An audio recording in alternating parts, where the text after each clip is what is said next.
السلام عليكم، مازلنا متواصلين في تحضيرات رمضان، واليوم اخترت باش نودكم بروسيت الشحور والا القطر وينجح لجميع انواع المعسلات الرمضانيه. وقبل ما نبداو ما تنسيوش باش تشجعوني بلايك واشتراك في القناه وتفعلوا الجرس باش يوصلكم كل جديد وتخليوا لي كومنتير مزيان كيفكم. ما نطولش عليكم، خديت كسرونه خليت فيها صحفه متاع سكر وخديت بنفس الصحفه كيلت ماء. بالنسبة للصحفة تختاروا أي صحفة تنجموا تكيلوا بها، تنجموا تعملوا كيس، تنجموا تعملوا صحفة، تنجموا تستعملوا أي حاجة تنجموا تكيلوا بها. المفيد تكون نفس الصحفة قد السكر قد الماء.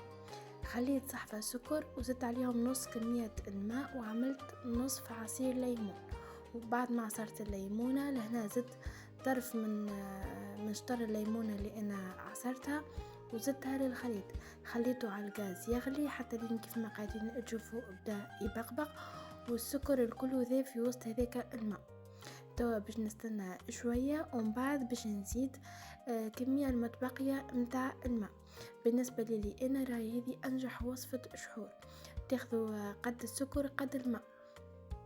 والاستيوس باش ينجح معكم الشحور انكم تقسموا الكميه، شطر تخليوه من الاول باش يذوب فيه السكر والشطر الثاني تزيدوه من بعد ما يغلي.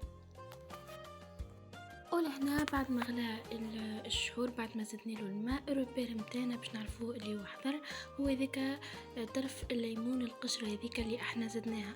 انا لهنا توا باش نزيد مغرفه صغيره من شراب الجليكوز، وهذه حاجة اختيارية، تنجموا تزيدوا تنجموا لا، مي راهو يعطي فرق في الكولور، يجي بعد ليك الكولور متاعها ذهبي ياسر محلاه. وكما قلت الروبير متاعنا وهذيك قشرة الليمون نقوها ذبلت وتغير اللون متاعها وهكايا نعرفوا اللي الشحور متاعنا احضر. توا خليته حتى لين ابرد كومبليتمون او بالاحرى وصل الى درجة حرارة المطبخ. خذيت لهنا علبة باللورية باش نحي ذيك القشرة متاع الليمون، شوفوا كيفاش ولات. وباش نصب الشحور في المصانع ونخليه في الثلاجة بالطبيعة بعد ما يبرد كومبليتمون ندخلوا للثلاجة.